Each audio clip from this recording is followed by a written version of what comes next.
kibazo ushaka kwandikisha impano ndaje mwandike mfite abantu babiri kandi bose bagiye kugenda mu kanya ntacyo ndaje mwandike ndaguhera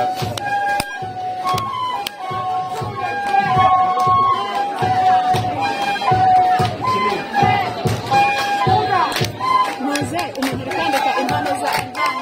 n'ibandi ninjye uri kwazi wandike umuntu byandika famiye ya sebukwe kwa Noheli bagiye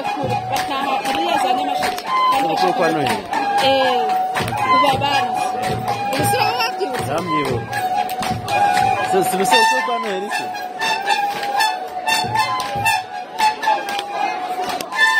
abana basengwa bacu twakira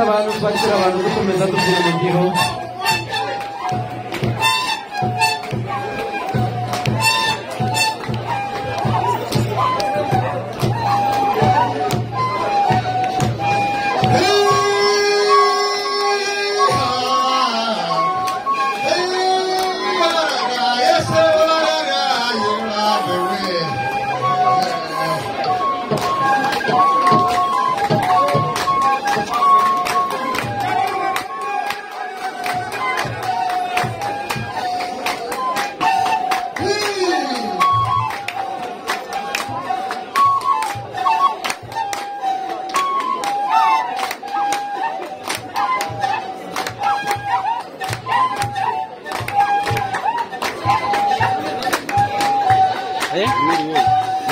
ndi mubyara w'umukobwa